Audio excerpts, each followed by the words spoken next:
이번 분석을 시작하기에 앞서 투자 판단의 최종 책임은 투자자 본인에게 있다는 점을 명확히 말씀드립니다. 저희는 단순 참고할 정보나 분석을 제공할 뿐 특정 종목이나 섹터에 대해 매수나 매도를 절대 추천하는 것이 아닙니다. 네, 안녕하세요. 오늘 저희가 함께 깊이 파헤쳐볼 주제는 바로 그 전력 부품 기술의 강저죠. 바이코 코퍼레이션입니다. 2025년 3분기 실적 발표가 있었는데 이게 단순한 숫자 발표 그 이상인 것 같아요. 회사의 체질 자체가 뭔가 바뀌고 있다는 그런 강력한 신호들이 여러 자료에서 보이더라고요. 네, 저희가 확보한 여러 자료들을 좀 꼼꼼히 들여다봤는데요. 바이코가 그동안 쌓아온 기술적 우위를 어떻게 새로운 사업 기회로 연결하고 있는지, 특히 그 지식재산권, IP 라이센싱이라는 무기를 어떻게 활용하는지 그 의미를 좀 집중적으로 파헤쳐 보겠습니다. 뭐랄까 복잡한 정보 속에서 핵심만 빠르게 파악하고 싶은 분들께는 딱 좋은 시간이 될 것 같습니다. 잘 정리된 정보로 지름길을 찾아가는 느낌이랄까요? 자, 그럼 바이코의 최신 동향 분석, 그 속으로 한번 같이 들어가 볼까요? 이번 시간에는 바이코의 재무 성과, 그리고 특히 주목해야 할 IP 라이센싱 사업의 잠재력, 또 시장은 이걸 어떻게 보고 있는지 이런 부분들을 좀 다각적으로 살펴보겠습니다. 우선 가장 눈에 띄는 건 역시 실적입니다. 2025년 3분기 실적에 나왔는데 와, 시장 예상을 훨씬 뛰어넘는 그야말로 어닝 서프라이즈였어요. 매출부터 좀 볼까요? 전년 동기 대비해서 18.5%가 증가해서 1억 1,040만 달러를 기록했습니다. 네, 18.5%면 상당한 성장세죠. 그렇죠. 물론 직전 분기, 그러니까 2분기 실적하고 바로 비교하면 좀 다른 그림이 보이긴 해요.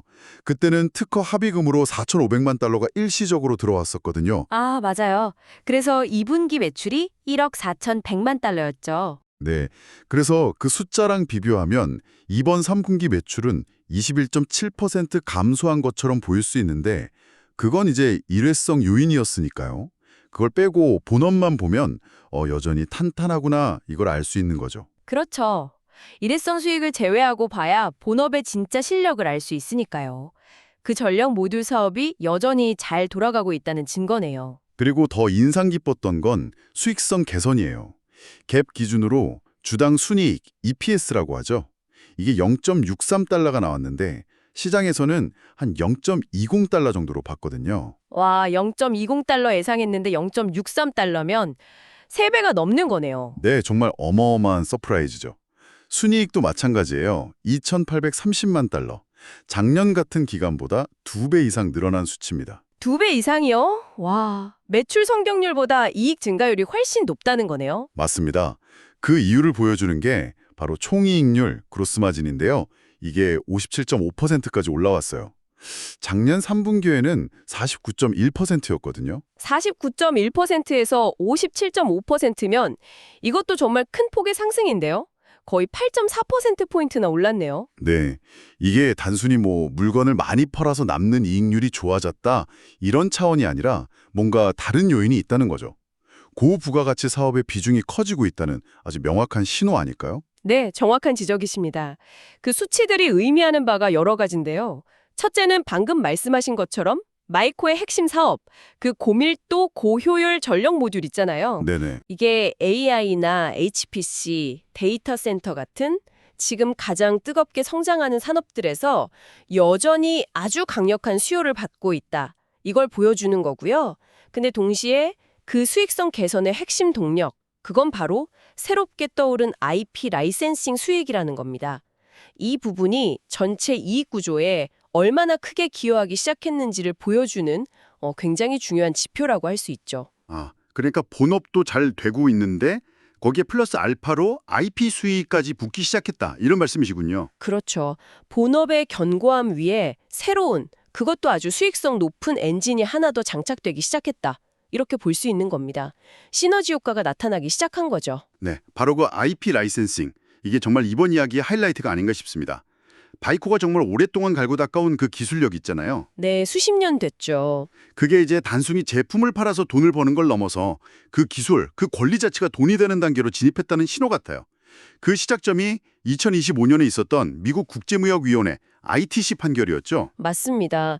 그때 바이코 특허를 침해한 경쟁사 제품들, 그리고 심지어 그 부품을 사용한 완제품 시스템까지 미국 내 수입을 막아달라 이런 소송을 제기했었고 결국 제한적 수입 배제 명령 LEO를 받아냈죠. 네, 그게 상당히 강력한 조치였던 걸로 기억합니다. 그렇죠. 그 판결은 단순히 경쟁사를 한번 견제했다 이런 수준이 아니었어요.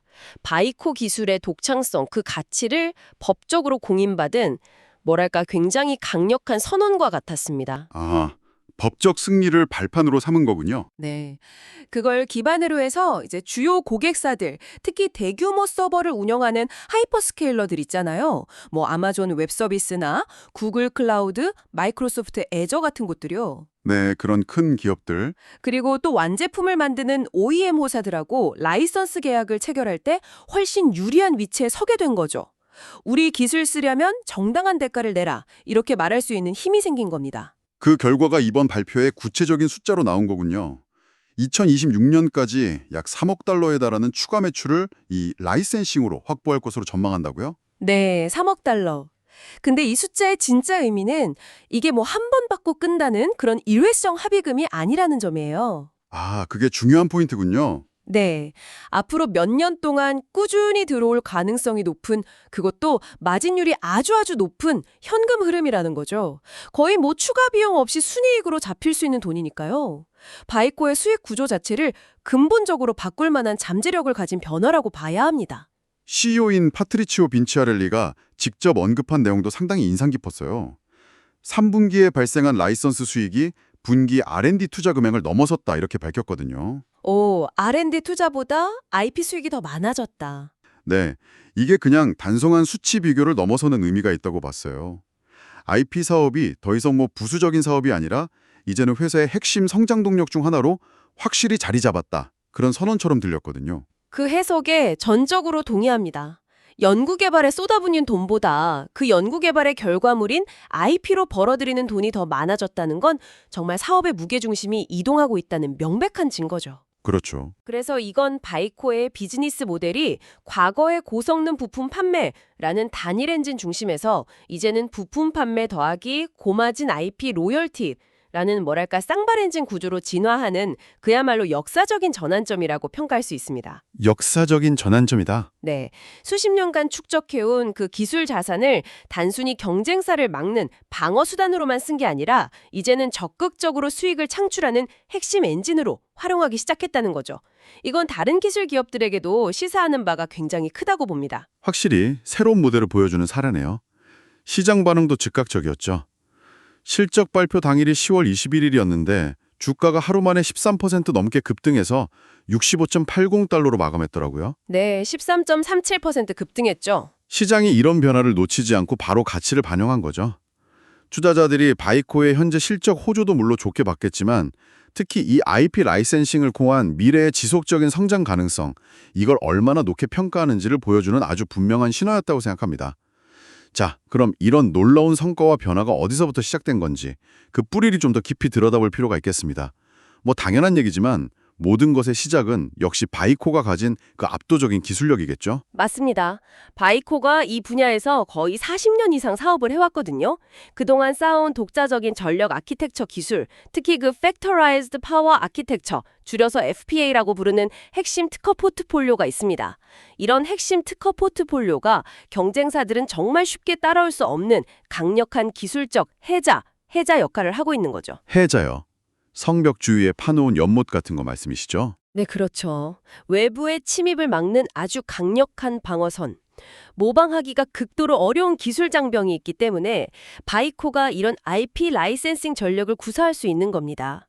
결국 기술이 없으면 라이센스 계약 자체가 성립할 수가 없으니까요. 특히 요즘처럼 AI 가속기나 자율주행차에 들어가는 고성능 컴퓨터, 또 첨단 방위산업 분야처럼 아주 극한의 전력 효율을 요구하면서 동시에 굉장히 작은 공간 안에 많은 전력을 공급해야 하는 이른바 고밀도가 필수적인 분야에서는 바이코 기술의 진가가 더욱 발휘되어 왔잖아요. 그렇죠. 그런 극한 환경에서 성능을 내야 하는 애플리케이션들이 점점 늘어나고 있고요. 이번 ITC 판결은 그런 바이코의 기술적 우위를 다시 한번 그것도 법적으로 명확하게 확인시켜준 셈이라고 볼 수 있겠네요. 네, 맞습니다.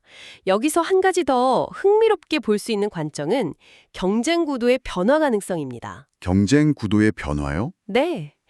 과거에는 누가 기술을 베꼈네 마네 하면서 서로 시장을 뺏으려는 제로섬 게임 양상이었다면 이제는 좀 다른 국면으로 접어들 수 있다는 분석이 나와요. 어떻게 달라질 수 있다는 거죠? 바이코가 구축한 이 강력한 IP 우산 아래에서 경쟁사들이 이제 라이센스 비용을 정식으로 지불하고 합법적으로 사업을 영위하는 뭐랄까 새로운 게임의 룰이 만들어질 수도 있다는 겁니다. 아, 경쟁에서 공생으로 바뀔 수도 있다. 네, 그런 가능성입니다.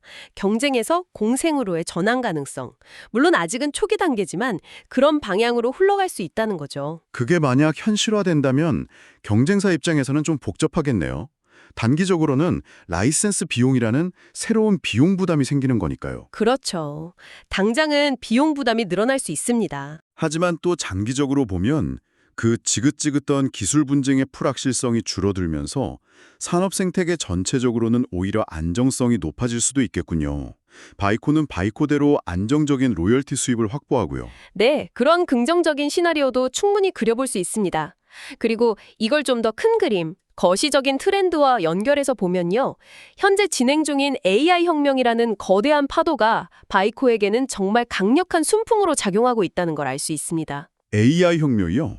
어떻게 연결되는 거죠? 지금 전 세계적으로 데이터 센터 건설 붐이 일고 있잖아요. 그리고 엔비디아 GPU 같은 고성능 AI 칩들이 계속 개발되면서 전력 소비량이랑 거기서 나오는 열, 발열 문제가 정말 기하급수적으로 커지고 있거든요. 아, 그쵸. 데이터 센터 전기 먹는 하마라는 얘기도 나오고 열 때문에 골치 아프다는 뉴스도 많이 봤습니다. 바로 그 지점입니다. 제한된 공간 안에 최대한 많은 연산 능력을 집어넣어야 하는데 그러면서 전력 손실은 최소화하고 발생하는 열도 효과적으로 관리해야 하는 엄청난 과제가 생긴 거죠. 네, 정말 어려운 문제겠네요. 바로 이 문제를 해결하는 데 있어서 바이코의 고밀도 전력 솔루션이 핵심적인 역할을 할 수 있다는 겁니다.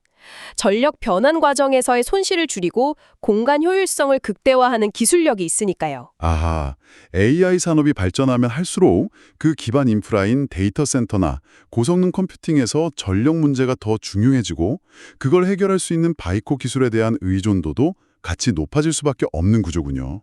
정확합니다. AI 상업의 발전이 곧 바이코 기술의 수요 증가로 이어지는 선순환 구조가 만들어지는 거죠.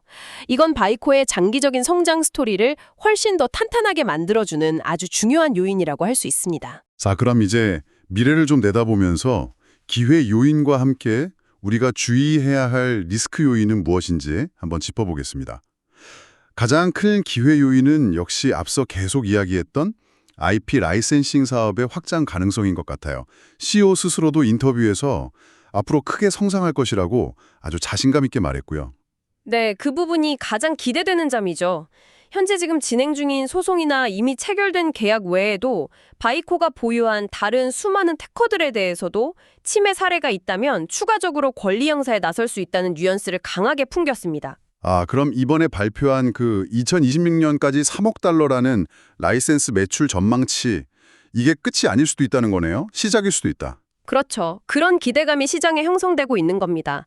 바이코가 가진 특허 포트폴리오가 워낙 방대하고 핵심적인 기술들이 많기 때문에 추가적인 라이센스 계약이나 소송을 통해 수익을 더 확대할 여지가 충분히 있다는 분석이 많습니다. 게다가 이 라이센스 수익의 매력은 이게 정말 고마진 사업이라는 점이죠. 일단 기술 개발, R&D는 이미 끝난 상태고 그 IP를 빌려주는 대가로 돈을 받는 거니까 추가적인 원가나 판매 관리비 같은 게 거의 들지 않잖아요. 네, 마진율이 거의 100%에 가까울 수도 있는 거죠. 법률 비용 정도를 제외하면요. 그렇죠. 그러니까 본업에서 열심히 물건 팔아서 이익률 몇 % 올리는 것과는 차원이 다른 방식으로 회사 전체의 이익 레벨을 그냥 점프시킬 수 있는 아주 강력한 촉매제가 될 수 있다는 겁니다. 이 대목에서 우리가 주목해야 할 점은 바이코가 단순히 자사의 기술 포트폴리오를 경쟁사로부터 보호하는 데 그치지 않고 이걸 어떻게 지속적으로 현금 흐름을 창출하는 금융자산처럼 활용할 것인가 하는 그 전략적인 움직임입니다. 아, 기술을 금융자산처럼 활용한다? 흥미로운 표현이네요. 네, IP를 단순히 방패로만 쓰는 게 아니라 이제는 아주 날카로운 창으로 사용해서 적극적으로 수익을 창출하는 모델로 전환하고 있다는 거죠. 이런 접근 방식은 앞으로 다른 기술 기업들의 가치 평가 방식에도 영향을 줄 수 있는 굉장히 중요한 변화라고 생각합니다. 하지만 항상 빛이 있으면 그림자도 있는 법이죠. 리스크 요인도 당연히 존재할 텐데요. 어떤 점들을 좀 주의 깊게 봐야 할까요? 가장 먼저 지적되는 부분은 역시 주가 급등에 따른 밸류에이션 부담입니다. 실적 발표 이후 주가가 크게 오르면서 주가 수익 비율, PER 같은 밸류에이션 지표들을 보면 동종업계 평균보다 다소 높은 수준까지 올라왔다는 분석들이 있거든요. 네, 단기간에 주가가 많이 오르긴 했죠. 그 말은 즉 미래 성장에 대한 기대감이 이미 주가에 상당히 많이 반영되어 있다는 의미로 해석될 수 있습니다. 그렇겠네요. 기대치가 높아진 만큼 앞으로 그 기대치를 충족시키는 실적을 꾸준히 보여줘야 하는 부담감이 커지겠군요. 맞습니다. 만약에라도 향후 성장 속도가 시장의 기대에 미치지 못하거나 예상치 못한 변수로 실적이 꺾인다면 그 높은 밸류에이션이 오히려 주가 조정의 빌미가 될 수도 있는 거죠. 또 다른 리스크는 없을까요? 그 IP 라이센싱 자체에도 뭔가 위험 요인이 있을 것 같은데요. 네, 물론입니다. IP 라이센싱 수익의 지속성은 결국 지속적인 법적 승리와 원활한 계약 협상 능력에 달려있다는 점입니다. 아, 법률 리스크군요. 그렇죠. 앞으로 또 다른 특허 침해 소송이 발생했을 때 바이코가 계속 이길 수 있을지 혹은 기존에 맺었던 라이센스 계약 조건이 나중에 불리하게 변경되거나 갱신이 안 될 가능성은 없는지 이런 부분들이 변수가 될 수 있습니다. 아직 법정 다툼이라는 게 항상 100% 예측 가능한 건 아니니까요. 결과에 따라서 실적 변동성이 커질 수 있다는 의미겠네요. 정확합니다. IP 전략은 본질적으로 그런 법률 리스크를 내포하고 있습니다. 따라서 투자자 입장에서는 이러한 잠재적인 변동성 요인을 충분히 인지하고 좀 신중하게 접근할 필요가 있습니다. 네. 여기서 우리가 계속 던져봐야 할 중요한 질문은 결국 이겁니다. 바이코가 지금 구축하려고 하는 이 IP 기반의 새로운 수익 모델이 과연 얼마나 지속 가능할 것인가? 이게 일시적인 성공에 그칠 것인가 아니면 정말 장기적인 성장 동력이 될 것인가? 이 부분을 계속 지켜봐야겠죠. 자, 지금까지 바이코의 2025년 3분기 실적 발표 내용과 그 이면에 담긴 여러 의미들, 또 기회와 리스크 요인까지 다각적으로 한번 살펴봤습니다.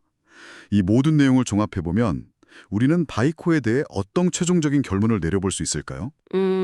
제 생각에는요. 바이코는 이번 실적 발표를 통해서 더 이상 그냥 고성능 전력 부품을 잘 만드는 회사에 머무르지 않겠다는 점을 아주 분명하게 시장에 보여줬다고 생각합니다. 아, 그 이상을 보여줬다. 네, 수십 년간 쌓아올린 자신들의 핵심 기술이라는 그 무형자산은요, 이제는 라이센스라는 형태로 유동화해서 새로운 방식의 가치를 창출하는 일종의 IP 플랫폼 기업으로 진화하고 있음을 선언한 것으로 보입니다. 기술 기업이면서 동시에 IP를 통해 수익을 내는 플랫폼 기업으로의 변신?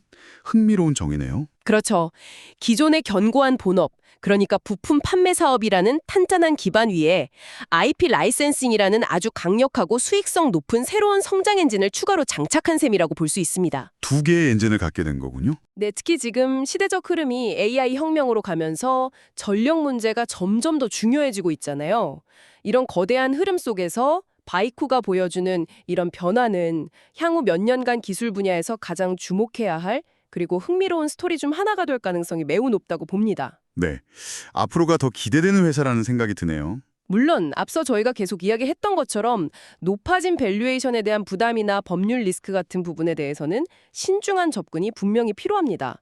하지만 그럼에도 불구하고 회사가 보여준 이 패러다임 전환의 시작 자체가 그 이상의 성장 잠재력을 충분히 내포하고 있다고 평가할 수 있겠습니다. 네, 오늘 바이코의 사례를 통해서 우리는 기술적 해자라는 것이 단순히 경쟁자를 막는 수동적인 방어벽 역할만 하는 것이 아니라 이걸 어떻게 활용하느냐에 따라서 새로운 수익을 창출하는 아주 강력한 공격 무기가 될 수도 있다는 점을 확인할 수 있었습니다.